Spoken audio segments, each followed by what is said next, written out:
Jung had a tremendous humor. And he knew that nobody can be completely honest. That you will try and you'll have a great deal of success in exploring your motivations and your dark unconscious depths. But there will be a certain point at which you will say, well, I've had enough of that. You know.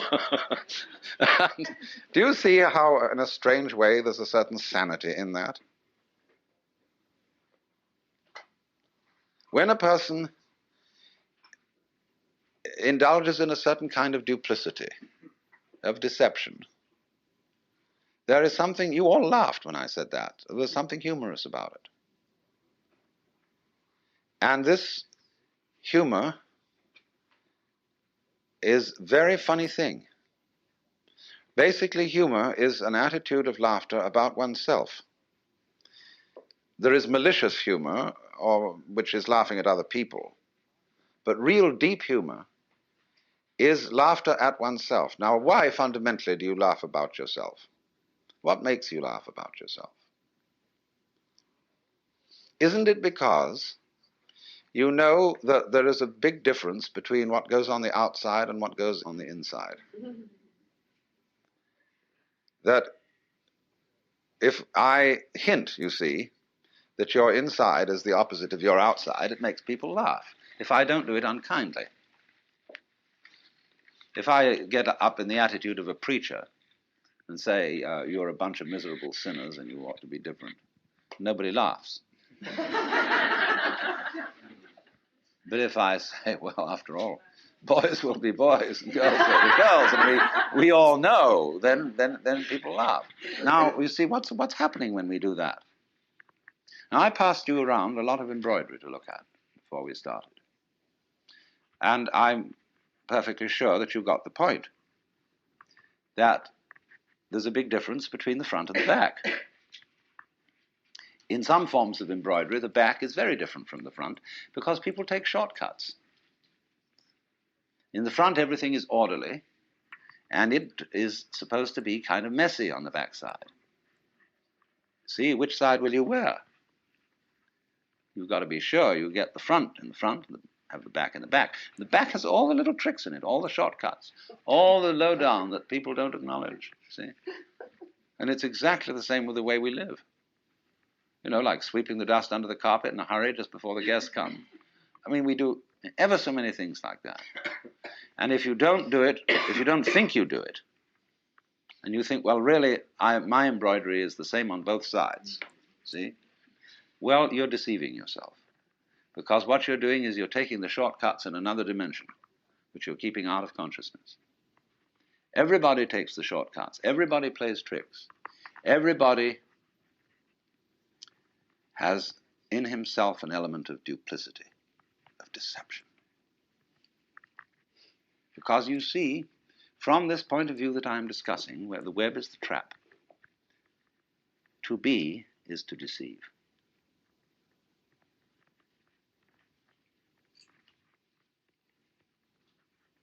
Think of camouflage, the chameleon who changes its color. Think of the butterfly pretending it has eyes. Think of the flower saying to the bee, like my honey?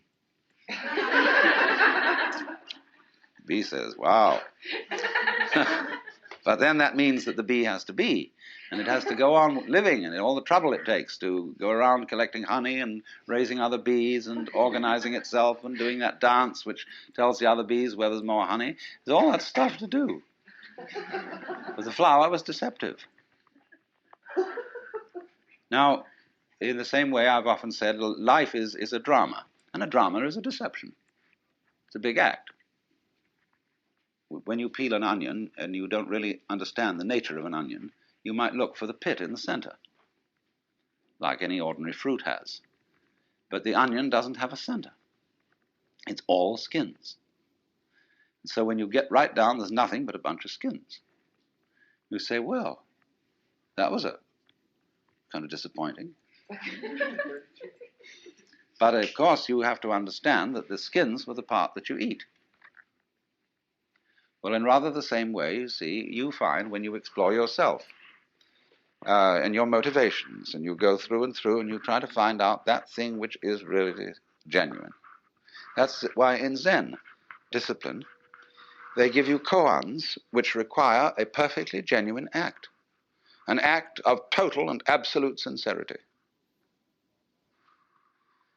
And people knock themselves out trying to do this thing, but they always know that the master's going to catch them, because he reads their thought. You know that story of von Kleist about the man who had a fight with a bear, and the bear could read his thoughts, so that the only way of hitting the bear was to do so not on purpose, because the bear would know in advance. So it's the same in working with a Zen master. You have to do the genuine act not on purpose. But since you're put in a situation where it's rather formal and you're supposed to do it on purpose, you're stuck, you see. So you explore the onion, and you go in and in and in, and then you find, well, it's all a deception. Now then the question arises, who's deceiving who? Who's fooling who? I'm fooling me? What is fooling? Fooling is playing like you're there when you're not. You know, getting somebody else to answer your name in the roll call. So, we're all, you see, this is the metaphysical basis of it. This is what the Hindus mean by maya, the world illusion. The world is playing it's there when it isn't. And it's a trap. And it sucks you in. And you can't get out of it. And it's a thorough big trap, too. But always, when you get an idea like this, or a feeling like this, follow it to its extreme. Don't back out from it. If you find you're selfish, go to the extreme of what selfishness means. Confusion largely results from not following feelings or ideas to their depth. You know, people think they want to be immortal. They'd like to live forever. Do you really want to do that? Think about it. Really go into it, what it would be like. People say they want this, that, and the other. They want this kind of car, they want this kind of dress, or so on, and this much money, and so on. It's always a good idea to think it right through, what it would involve to be in that situation, to have those desires fulfilled. Also, when you form a relationship to another person, think it through too.